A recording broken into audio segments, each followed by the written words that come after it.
नमस्कार, मैं अशोक प्रियदर्शी। आज हम एक पहाड़ी पर हैं और ये पहाड़ी कोई आम नहीं है, ये लोमस ऋषि पहाड़ी है। ये रामायण कालीन पहाड़ी है। इसका अस्तित्व बहुत संकट में था। इस पहाड़ी कह सकते हैं कि ऋषियों की जो पहाड़ी है, लोमस ऋषि और बगल में जागवल ऋषि, दोनों ऋषि पहाड़ियों का अस्तित्व संकट में था। उनकी जान आफत में थी, कह सकते हैं जहाँ पे तपस्या करते थे वो खत्म होने वाली थी और उस पहाड़ी के अस्तित्व को बचाने में ये कामयाब रहे हैं।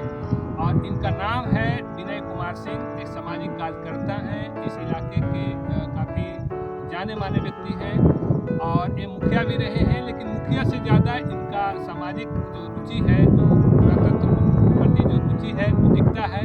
और इसी के यही कारण है कि आज लोमस ऋषि और जागवल ऋषि पहाड़ी अब लोगों को देखने के लिए बच जाएगी, क्योंकि ये खनन कारोबारियों, सरकार के भ्रष्ट सिस्टम और खनन कारोबारियों का ये भेंट चढ़ गया था, जिसके चलते खाई के रूप में तब्दील होते जा रही थी। तो इसको लेकर के कई जगह अधिकारी और सब जगह लड़ाई लड़े। उसके बाद भी जब बात नहीं बनी तो हाई कोर्ट गए और हाई कोर्ट में जब फैसला हुआ उसके बाद फिर पर्यटन विभाग को निर्देश मिला है इसको विकसित करने के लिए। तो हम इन सब सारे पहलू पे इनसे आज हम डिटेल में बात करने वाले हैं, आपको बताने वाले हैं कि कैसे इन्होंने साहस दिखाई है, कैसे इनको प्रॉब्लम आया, क्या क्या परेशानियां आई जिसको कैसे झेल पाए और कैसे इसमें जीत दर्ज कर पाए। तो पहले तो हम आपको बहुत बहुत बधाई सर कि आपको भी मेरा बहुत बहुत धन्यवाद। यह लड़ाई 2007 से शुरू हुई। हम उस समय दिसंबर 2007 में से पहले हम यहाँ के मुखिया थे। 2001 से 2006 तक ये हमारे अंदर में ही बाबा का स्थल था, तपोस्थली, जो हमारे रजौली प्रखंड के रजौली पश्चिमी पंचायत में उस समय हुआ करते थे। अभी यह रजौली पूर्वी में आ गया। तो मैं जब था उस समय इनका जब खनन पट्टा दिया गया तो हम लोग इस पर विचार किए कि यह तो हमारे आस्था से जुड़ा हुआ है, ऐतिहासिक है, धरोहर है। हम लोग बचपन से, जब से हमारा होश है, हम लोग यहाँ पूजा सावन में आते हैं करने के लिए, अभी तक अनवरत करते आए हैं। हर एक सावन को हम लोग यहाँ जौनार करते हैं, हवन करते हैं और उसके लिए कि हमारे यहाँ पर्याप्त वर्षा हो और हमारा धान और हमारा सारा फसल बढ़िया से हो। जब यह बात आई तो हम लोग उस समय हमारा कार्यकाल खत्म हो गया था, हम मुखिया नहीं रहे थे, तो हमारे बीच लोग आए। हम चूँकि मुखिया यहाँ के उस समय भी थे तो सरमसपुर के गांव के काफ़ी लोग मेरे पास आए कि यहाँ पर इस तरह से ज़ोरों से ब्लास्ट करता है हमारा बैल, हम लोग घर डर से रहते हैं, पूरा घर कंपन होता है, हम लोग कैसे ज़िंदगी जिएंगे, क्या करेंगे। हमको भी लगा कि चलें इस पर पहल करते हैं। उसके बाद हम लोग ने एक आवेदन तैयार किया जिला पदाधिकारी के नाम से। 30/12/2007 को हमने उनके यहाँ एक आवेदन प्रस्तुत किया जिसमें सारा चीज़ का उल्लेख किया कि ऐसे स्थिति में जिस पर हमारा आस्था जुड़ा हुआ हो और जहाँ पर रामायण कालीन है और उस समय सारे तथ्य दिए। राजा शाही जी के समय इनके यहाँ पर एक पुजारी नियुक्त हुए थे जो 1871 का दस्तावेज निकाले। उसके बाद हम यहाँ का जिला गजट निकाले जो अंग्रेज के शासन के काल में लिखे थे 1909 में। वह जिला गजट को पढ़े और उसमें इसका वर्णन था कि यह बहुत ही रमणीक जगह है, इसको पर्यटन विकसित करने की ज़रूरत है। जब उस समय जब हमारा देश गुलाम था और उस समय ब्रिटिश चाहते थे कि यह पर्यटन का रूप ले, और जब हमारा देश आज़ाद हुआ तो इसको सब तोड़ने में लग गए। तो इस आशय से हमारा सारा चीज़ जो भी साक्ष्य मिला हमने उनको दिया। उस समय तक हमको लोकल प्रशासन से भी मदद मिल रहा था, लेकिन इसी बीच में जब हम वो आवेदन दिए और इस समय एजिटेशन शुरू हुआ, धरना हुआ, प्रदर्शन हुआ, काफ़ी लोग सरमसपुर के लाए जो इन्हीं के बाबा के तलहटी में गांव बसा हुआ सरमसपुर, वहाँ के सारे लोग हमारे साथ जुड़े और उस पर उन 4-5 व्यक्ति पर उन्होंने केस करवाया। जो केस करने के बाद जो पदाधिकारी हमसे चाह रहे थे कि हम सारा दस्तावेज दीजिए और इसके आधार पर हम इसको हाई कोर्ट कराएंगे, उस समय भी हम लोग को हाई कोर्ट नहीं करने दिए कि नहीं, आप लोग सामाजिक कार्यकर्ता में है, पंचायती राज में है, आप केस नहीं करिए, हम अपने आदमी से करवा देते हैं। वो अपना एक आदमी से सारा डॉक्यूमेंट्स लेके हाई कोर्ट गए और एक वकालत नोटिस इन लोग को दिखाया और उस नोटिस के तहत उन्होंने अच्छा उगाही कर दिया और उगाही करके हम लोग का यू टर्न वही आदमी हो गए और यहाँ के 4-5 आदमी जो स्टेशन कर रहे थे उसको FIR करवा दिए। उन लोग को कोर्ट कचहरी का चक्कर लग गया। हमको बोला कि आप लोग इज्जतदार लोग हैं, ये तो सरकार का चीज़ है, सरकार का जैसे ही आदेश आएगा आपको अंदर कर देंगे, इसलिए आप लोग ज़रा सोच समझ के काम लीजिए। और उन्होंने हमारी ही डॉक्यूमेंट से हम ही पर रॉब कर दिए और उसको आईना दिखा के उससे उगाही कर दी। कौन थे वो हम नाम लेना नहीं चाहेंगे, लेकिन यहाँ के एक अधिकारी थे और पुलिस अधिकारी थे जिन्होंने हमारे साथ ऐसा किया। उसके बाद हम लोग थोड़ा सा माने जब उन लोग को पर केस हो गया तो हम लोग मायूस हो गए और यह आंदोलन स्वतः अस्थिर हो गया। उसके बाद बहुत दिन तक ये खनन पट्टा चलता रहा। पहले मधुकोन था, फिर महादेवा आया, फिर कत्यानी आया, फिर सैनिक आया। माने यहाँ 5 कंपनियाँ इसमें फिर से लीज ले ली और फिर पहले तो एक ब्लास्ट होता था, अब 5 को ब्लास्ट करना पड़ा और गांव दहशत हो गया। पुनः हम एक बार 18 में यहाँ फिर जौनार करने आए। जौनार करने में हवन करने में लेट हो गया। महादेवा का मैनेजर हमारे पास आया कि मुखिया जी, चूँकि पूर्व में मुखिया थे तो लोग मुखिया जी कहे हमको कि मुखिया जी आप हटिए, हमको ब्लास्ट करना है। तो हम भी थोड़ा सा बोले कि बाबा का हमारा पूजा है, हम लोग तो एक दिन आते हैं पूजा करने, आप इतना उतावले क्यों हो रहे हैं, क्यों कह रहे हैं कि आप हट जाइए, हमको ब्लास्ट करना है, एक दिन ब्लास्ट नहीं करिए, इससे क्या आपको जाता है। तो नहीं, हमारा इतना का नुकसान हो जाएगा, इस तरह का हो जाएगा। हम लोग भी जीत पर अड़ गए कि हम लोग और रात तक रहेंगे और रात तक भजन कीर्तन होगा और ब्लास्ट नहीं करने देंगे। लेकिन उस समय में कुछ न कुछ ईगो को चोट लगा कि हमारे धरोहर को हमारे सामने तहस नहस कर रहा है और हम पर ऊपर से रंगबाजी गाट रहा है। तो फिर से हम लोग इस पर लगे। तो उसी समय से फिर हम एक्टिवेट हुए और दूसरा दिन हम गए अपने SDM साहब के यहाँ। उस समय श्री चंद्रशेखर आज़ाद जी यहाँ SDM हुआ करते थे। तो हम उनसे सारी बात बताया, सारा डॉक्यूमेंट्स दिए और एक प्रतिनिधि मंडल को लेके एक हम लोग स्मारक पत्र बनाए और उनको सारा साक्ष्य देके उन्होंने उनके पास रखा कि इसमें सर पहल करिए। हम उस समय भी बोले थे कि कोई भी काम अनुचित होता है तो कोर्ट अपने से स्वतः संज्ञान ले लेता है।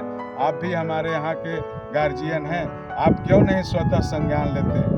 उन्होंने भी बताया कि सरकारी आदमी के कुछ मजबूरियाँ होती है, आप हमको स्मार दिए हैं, हम इस पर काम करेंगे और सरकार को अपने जिला पदाधिकारी को इससे अवगत कराएंगे और उनसे भी आग्रह करेंगे कि इसको आप सरकार को भेजें।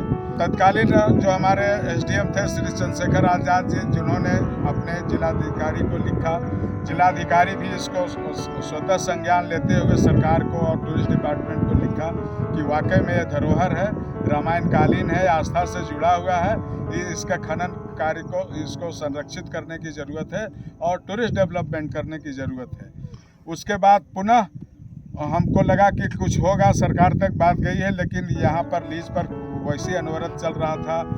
पहले 100 गाड़ियाँ निकलती थी, 200, 300, 400 गाड़ियाँ निकलना शुरू हुआ। हम लोग को जीना हराम कर दिया, रास्ता हमारा बर्बाद कर दिया। सिमरकोल मोड़ से धमनी वाला रास्ता जो उसी होके हमारा लोमस ऋषि पहाड़ के पास आता है, पूरा रास्ता मेरा ख़त्म कर दिया। उसके बाद पुनः हम लोग बोले, पुनः एक रिमाइंडर दिए SDO साहब, फिर वो DM साहब फिर लिखे, लेकिन एक टीम आई, लेकिन उसके बावजूद भी हम कुछ उन लोग लीज पर कुछ असर नहीं पड़ा। इसी बीच में मुख्यमंत्री का प्रोग्राम हुआ यहाँ, तो मुख्यमंत्री जी को भी स्मार दिए कि सारा साक्ष्य दे रहे हैं, शायद सरकार मेरे द्वार आई है तो शायद हम लोग की बात को सुनी जाए। उन्होंने उनके PA जो थे उन्होंने देखा, लिखा, बोला कि हम इस पर जरूर संज्ञान लेंगे, लेकिन वह उसी तरह रहा। वो जरूर हमारे पास एक चिट्ठी आई कि आपके बात को हमने टूरिस्ट डिपार्टमेंट और खनन विभाग को लिखा है, लेकिन इस पर कोई प्रभाव नहीं पड़ा। तो फिर मैंने एक और चीज़ किया, RTI डाल किया कि NOC में इन्होंने क्या लिखा, ये NOC में क्या क्या लिखा है, फॉरेस्ट से क्या लिखा है और यहाँ का अंचल कार्यालय क्या लिखा है। तो उससे जब RTI हम निकाले तो उससे एक बहुत बड़ा रहस्य का पर्दाफाश हुआ जो काफ़ी चौंकाने वाला था। उसमें जो NOC लिखा था उसमें क्वेश्चन था 10, जिसमें पहला क्वेश्चन था कि आवेदित पहाड़ पर कोई आस्था का आवेदित पहाड़ के पर और उसके 500 मीटर के इर्द गिर्द कोई आस्था का केंद्र है, उन्होंने लिखा नहीं। कोई धार्मिक धरोहर है, नहीं। कोई उस पर मंदिर है तो नहीं। उससे सटे कोई स्कूल है, नहीं। कोई पैन है, नहीं। कोई नदी है, नहीं। कोई बसावट है, नहीं। लेकिन सब कुछ था इसी पहाड़ पर। लोमस ऋषि पहाड़ का नाम है। जो आप पुराने टोपो सीट का नक्शा देखिएगा तो उसमें स्पष्ट लिखा हुआ है लोमस ऋषि, श्रृंगी ऋषि, सारे ऋषि का लिखा हुआ। तो इसको उन्होंने लिखा नहीं। तो इसके बाद फॉरेस्ट वाला भी से पूछा गया क्या इको सेंसिटिव जोन में आता है, वन आश्रणी से क्या सटे हुए हैं। इन्होंने कोई उस समय का लिख दिया कि यहाँ पर कोई वन आश्रणी नहीं है और कोई सटा हुआ नहीं है। और इको सेंसिटिव जोन का चूंकि इसमें जिक्र नहीं किया, वह सीधा लिख दिया कि ये वन सीमा से बाहर है। जबकि इको सेंसिटिव को भी देखना था उनको, और वो वन पदाधिकारी हैं तो उनको भी पता था कि इको सेंसिटिव जोन भी कोई चीज़ होता है। उन्होंने लिख दिया। जब हम यह चीज़ लेके गया और ये सारा डॉक्यूमेंट्स लेके, पहले मैं जिला लोक शिकायत निवारण पदाधिकारी के पास गए कि सर यहाँ पर हम लोग को तथ्य छिपा के लिया है, ये इस पर आपने अपना कोई आप आदेश पारित करें। वो उन्होंने पूरी बातों को सुना, माइनिंग वाले को भी बात सुना और हमारी बातें को सब देखा और स्वयं स्थल निरीक्षण करने के लिए पहुँचे। और उन्होंने जागवल ऋषि और लोमस ऋषि के पास आए और देखे कि सही में कुछ लोग उस समय पूजा भी कर रहे थे और देखे भी कि नहीं तपोस्थली यहाँ है और दोनों का तपोस्थली आज भी है। उन्होंने अपना जजमेंट में लिखा कि यह धरोहर है, इसको बचाने की ज़रूरत है। चूँकि यह मामला रेवन्यू से संबंधित है, इसलिए उन्होंने कहा कि मैं सरकार को दिया और एक कॉपी मुझको दिया। उसमें स्पष्ट था कि इसको तत्काल प्रभाव से बंद कर देना चाहिए और यह आस्था से जुड़ा हुआ है, इसको बंद होना जरूरी है। इसके बाद फिर भी जब कोई काम नहीं हुआ तो संजोग कहिए, कृपा कहिए, हम इसको कृपा मानते हैं लोमस ऋषि बाबा का, कि हमारे एक कॉलेज के ज़माने में 1975 से 1979 में हम सेंट कोलंबस कॉलेज के विद्यार्थी रहे थे।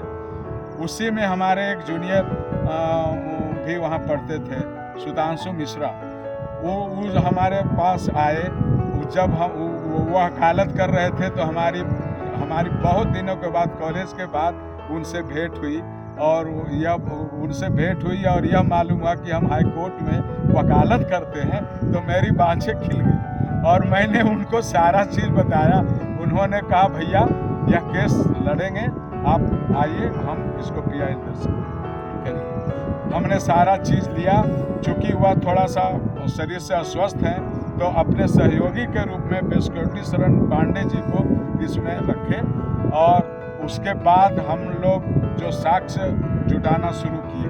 तो पहले ही साक्ष्य में जब उन्होंने फरियाद दायर किया हाई कोर्ट पे चीफ जस्टिस के पास और S कुमार जज थे, वो दोनों के बेंच पर पहले ही दिन सारा तथ्य देखे और उन्होंने स्टे लगा दिया। स्टे लगाने के बाद ये पूरा हम लोग बहुत खुश हुए और पूरे हमारे इलाका में यह बहुत बड़ा हमको लोग जब इस स्टे लेके आए तो फूल माला से हमको लादा और भूरी प्रशंसा किया, जिससे हमारा और उत्साहवर्धन हुआ। इसी बीच हम लोग का उसी समय काफ़ी हम लोग पर माने दबाव आया, लोभ आया कि आप हट जाइए, आपको इससे क्या लेना देना है। हम बोले कि नहीं, आदमी जो पैदा लिया है वो मरेगा, लेकिन हम जीते जी नहीं मर सकते हैं। आपको जो करना है करिए, हमने पैसा के लिए किए हैं, यह हमारे आस्था से जुड़ा हुआ है। हम बचपन से यहाँ से जुड़े हुए हैं। जब से हमको होश हुआ है, दादाजी बाबूजी के साथ पूजा में, जोनार में, हवन कीर्तन करने में यहाँ आते रहे हैं, आज तक आते रहे हैं, आज भी यहाँ आके बैठे हैं तो बाबा के तपोस्थली के बगल में बैठ के हम आपसे बात कर रहे हैं। उसके बाद स्टे के बाद उन्होंने एक डेट दिया उन लोगों को कि अपना पक्ष रखिए, तो उसमें पक्ष रखने में उन लोगों का वही रहा कि आपके तरफ से हमारे तरफ से कोई सपोर्टिंग एफिडेविट नहीं आ रहा है, आपको कोर्ट को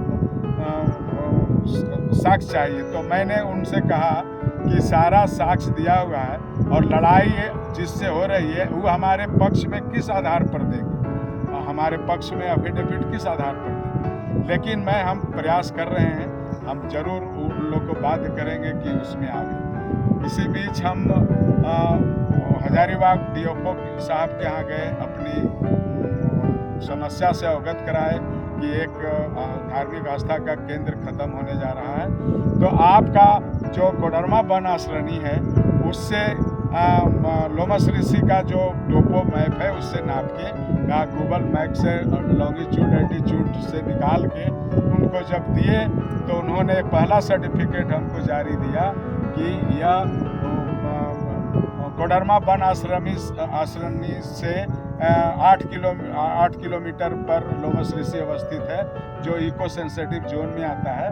यहाँ पर ब्लास्टिंग और खनन कार्य नहीं होना चाहिए। उस आशय का एक लेटर हमको दिए। यह जब हम फ्लैश किए तो उस समय तुरंत यू टर्न किए डीएफओ साहब और उन्होंने चस्पा लगवाया कि चूंकि ये इको सेंसिटिव जोन में है इसलिए यहाँ खनन कार्य नहीं हो सकता है। और चूंकि हाई कोर्ट का भी स्टे था, उन्होंने हमारा पहला सपोर्टिंग में सब क्रशर पर चस्पा लगा दिए कि इसको आप अविलंब बंद करिए चूंकि यह इको सेंसिटिव जोन में है। और इसके आधार पर पुनः तत्कालीन जो अभी वर्तमान डीएफओ हैं वह कोर्ट में जाके फिर दाखिल किए कि यह रजौली वन आश्रणी में भी आता है, इसलिए ये इको सेंसिटिव जोन में है। पूर्व में जो नहीं दिया गया था वो गलतियाँ हुई है, अब इको सेंसिटिव गलती को स्वीकार करते हुए उन्होंने एफिडेविट दायर किया, ये बंद हो गया। उसके बाद जस्टिस साहब का बदली हो गया और उन्होंने फिर दूसरे बेंच पर लाने के लिए इन लोग प्रयास किया और जो चीफ जस्टिस का बेंच था उससे रेगुलर 2 जज के बेंच पर ले गए। हमको नाम याद नहीं आ रहा, कोई गुप्ता सर जज साहब थे, माननीय जज थे, तो उनके कोर्ट पे गया। उनके कोर्ट में भी तब तक हमने पीएमओ साहब को लिखा, प्रधानमंत्री जी के नाम से एक चिट्ठी लिखा कि हमारा एक आस्था का केंद्र ध्वस्त होते जा रहा है, इसमें आपको हस्तक्षेप करने की ज़रूरत है। अभी तक कोर्ट से हमको पूरा फाइनल ऑर्डर नहीं मिला है कि इसको बंद कर दिया जाए। हमारी सारी बातों को देखते हुए और स्टे ऑर्डर की प्रति भी मैंने लगाया था। पीएमओ हमारे आवेदन के आलोक में पीएमओ से एक चिट्ठी, चीफ सेक्रेटरी बिहार को एक चिट्ठी आई कि रामायण सर्किट से जुड़ा है, इसको रामायण सर्किट से जोड़ने की कार्रवाई करें। उसके बाद टूरिस्ट डिपार्टमेंट अपना हलफनामा दायर किया कि हम इसको टूरिस्ट डिपार्टमेंट यहाँ टूरिस्ट डेवलपमेंट करेंगे। और जब यह हलफनामा दायर हुआ तब तक माननीय गुप्ता सर जो जज थे उनका तबादला हो गया था। पुनः फिर नए डिस्ट्रिक्ट जज जो chief justice of high court के माननीय चीफ जस्टिस हाई कोर्ट के बेंच पर पुनः आ गया और डबल बेंच पर इसकी सुनवाई हुई। हमारा सारा तथ्य को हमारे विद्वान वकील साहब ने प्रस्तुत किया, उससे कन्विंस होकर स्पष्ट ऑर्डर दे दिए कि अब यहाँ कोई माइनिंग नहीं होगा, कोई लीज नहीं होगा। डीएम और जो पर्यटन विभाग जो एफिडेविट दायर किया है उसके आलोक में इन्होंने वहाँ का पर्यटन विकसित करें और जो आप कहा है वो अपना काम करें। और 18/9 को या 2023 को यह आदेश हुआ और हम लोग आज इसी बाबा को अपना स्नेह लेने के लिए पुनः कि और आगे की काम पर्यटन विकास बढ़िया से हो जाए, इसके लिए बाबा शक्ति दीजिए और यह काम हो जाए। इसका पूजा अर्चना करने के लिए आए और उन्हीं के तपोस्थली के पास से यह मैं अशोक प्रियदर्शी जी को मैं अपना जो अभी तक जैसे जैसे घटनाक्रम हुआ उसको बताए और यह भी बताते चले कि इनका भी बहुत बड़ा योगदान रहा। अशोक प्रियदर्शी जी हमारे एक एक बात को एकदम कभी तो भारत के लेवल पर छपवाए, बिहार झारखंड के लेवल पर छपवाए। मैं इनको हृदय की गहराई से बहुत बहुत धन्यवाद देना चाहता हूँ, आभार प्रकट करना चाहता हूँ कि इस तरह के लोगों को मनोबल बढ़ाने का काम करते रहें, जिससे कि अनावश्यक जो अवरोध पैदा होता है और गलत ढंग से जो कुछ लोग करते हैं उसको करने का हिम्मत ना हो। और सवाल एक सर बड़ा सवाल है कि इतना बड़ा कानून माफिया आपको डर नहीं लगता? हमको बाबूजी एक चीज़ बताए थे कि जो आदमी पैदा लिया मरेगा, इसलिए तुमको मरने से नहीं डरना है और जो सही चीज़ है उसके लिए आप खड़ा रहो, भगवान आपको मदद करेगा, आत्मबल आपको मदद करेगा। ऐसा बात नहीं था कि हमारे उनके कुछ लोग हमको लोभ देने का भी प्रयास किया, कुछ लोग आए भी, घर पर भी आए कि ऐसा मत करिए, बहुत लोगों का पेट पर लात लग रहा है। हम बोले कि पेट पर लात लग रहा है तो इसमें बाबा का क्या दोष है, हमारा क्या दोष है। हम तो सरकार का जो नियमावली बनाया है उसी के आलोक में उनसे प्रश्न किया है कि जब यह नियमावली है तो यह खनन पट्टा हुआ तो फिर से यह क्यों हुआ। और तहे दिल से मैं अपने मित्रवत वकील साहब जो पटना हाई कोर्ट में वकालत करते हैं, सुधांशु मिश्रा जी और बिस्केटी शरण पांडे जी को कोटि कोटि प्रणाम करना चाहता हूँ। चूँकि वह हमारे जूनियर हैं, प्रणाम मैं इसलिए करता हूँ कि चूँकि हमारा सनातन संस्कार है कि हम ब्राह्मण को गोड़ लगी बोलते हैं, हम गोड़ लगी उनको बोलते हैं, प्रणाम करते हैं कि इस तरह से उन्होंने कभी प्रोफेशनल हमारे साथ नहीं आए, उन्होंने एकदम समझिए कि मुफ्त में हमारा सेवा दिए और इस मुकाम तक पहुंचाए। मैं उनको मरते दम तक तहे दिल से शुक्रिया अदा करना चाहता हूं और भगवान उनको आगे ले जाए। और जहां तक हमको मालूम हुआ कि वकालत से भी जज बनते हैं तो उन लोग जज बन जाए, बाबा से ही प्रार्थना न्याय मिले, न्याय मिला और हम लोग को न्याय दिलवाए और ज़्यादा से ज़्यादा लोगों को न्याय दिलवाए, यही बाबा से मैं प्रार्थना करता हूँ। और एक सवाल और सर कि जैसे क्योंकि आप सिस्टम के साथ लड़ रहे थे तो सिस्टम का जो लोचा है आदमी सामान्य आदमी हार जाता है, क्योंकि जितना बड़े लोगों के साथ, दौलत के साथ, ताकत के साथ, सब कुछ था, सरकार भी साथ में खड़े थे, तो उसमें आपको क्या क्या परेशानी लग रही थी? हमको जो लग रहा था कि हमको प्रशासन कुछ कर सकता है इसके आलोक में, उसका हम लोग स्टैंड बाय पहले ले लिया था। जैसे हम कोई भी काम करते हैं तो वह जो नियमावली के अनुसार से हम काम किए तो हमको उसका बिल्कुल डर नहीं लगा कि वो हमको कुछ नहीं कर सकता है। चूँकि कानून है, माननीय न्यायालय है और उसमें आस्था है, तो कानून यदि नहीं रहता तो हमको उन लोग बचने देता नहीं। आप कागज को आधार बनाए, हम कागज को कानून को आधार बनाए, साज को आधार बनाए और उसमें हम समय का चिंता नहीं, समय का चिंता नहीं किए, किसी चीज़ का नहीं किए, नहीं अपने मैंने हमको ही नहीं लगा कि हमको कोई मार देगा ही किया। हमको लगा जो हम किए हम अपने आत्मबल से किए, बाबा का लगा कि हम पर कृपा है और बाकी होगा सो बाबा देखेंगे। और यही बिंदु से हम करते रहे, दिल्ली तक गए, हजारीबाग गए, पटना गए, जहाँ जहाँ भी गए, जहाँ जहाँ से हमको साक्ष्य मिला हम सब कवर करते रहे। और हमारा फाइल अब कोर्ट में भी देखिएगा तो लगेगा कि यहाँ 3-4 फीट का मेरा मोटा फाइल हो गया, इतना साक्ष्य। अब अगली लड़ाई क्या है? अब कुछ लड़ाई और है जो हम लड़ेंगे, कुछ पर्यावरण से ही समस्या है। यहाँ को लेकर के यहाँ पर हमारी लड़ाई है कि यह लड़ाई जो उन्होंने माननीय जो न्यायालय पटना उच्च न्यायालय ने और माननीय मुख्य न्यायाधीश पटना उच्च न्यायालय का जो आदेश हुआ है उस पर अमल हो, तो इस अमल को जब तक अमल नहीं होता ये लड़ाई को हम वहाँ तक जारी रखेंगे। और मुझे पूरा विश्वास है कि सरकार भी हमको इस पर मदद करेगी और बाबा का भी कृपा हमको मदद करेंगे। और अशोक जी भी बीच बीच में हमको प्रियदर्शी जी भी उठाते रहेंगे, यही इनसे मेरी प्रार्थना रहेगा कि इस पर हमको मोरल सपोर्ट करते रहें जैसे पिछले और बाबा की लड़ाई में करते रहे। तो आपकी बातों से हमको लगता है कि जो धरोहर प्रेमी हैं या जो भी लोग सोचते होंगे कि हम कमजोर हैं, हम लड़ाई नहीं लड़ सकते हैं, तो आप एक उदाहरण बन सकते हैं लोगों के लिए। हम तो यही कहेंगे कि कौन कहता है कि आसमान में छेद नहीं हो सकता है, एक पत्थर तो तबीयत से मारो यारो, आगे बढ़ो, आपका आस्था काम देगा, आपका आत्मबल काम देगा, आपका कागज काम देगा, आपका कानून काम देगा, आपको न्यायालय काम देगा, आपको अशोक जैसे और हमारे वकील साहब जैसे लोग आपको मदद करेंगे। आप बढ़िए, जरूर कुछ वैसा मन में है तो उसको आगे लाइए। समाज में हर तरह के लोग हाँ। हैं। सिस्टम अगर खराब है तो उसमें कुछ अच्छे लोग भी हैं। बहुत अच्छे लोग भी हैं, जैसे कई अधिकारी आपको परेशान भी बहुत बहुत कम लोग हैं हाँ। खराब वाले, अच्छे लोग ज़्यादा हैं, हाँ। इसलिए ज़्यादा सहज हुआ। आप हम मान लीजिए कि इसी से कुछ लोग जुड़े हुए हैं तो क्या 1% भी नहीं होंगे, मुश्किल से हाथ में जोड़ते हैं तो 100 आदमी इससे कुछ कमा खा रहा था। बाकी यहाँ के जितनी जनसंख्या है वो तो मेरे साथ थे, और तो क्या होगा, 100 आदमी विरोध करेगा तो क्या करेगा। ये आत्मबल था। और ये आत्मबल था, इस आत्मबल से यही बात सोचना चाहिए। हाँ, और लोगों को आगे बढ़ के इस पर सोच के आगे बढ़िए, जरूर सफलता मिलेगी, हम तो यही कहेंगे। चलिए, बहुत बहुत धन्यवाद सर।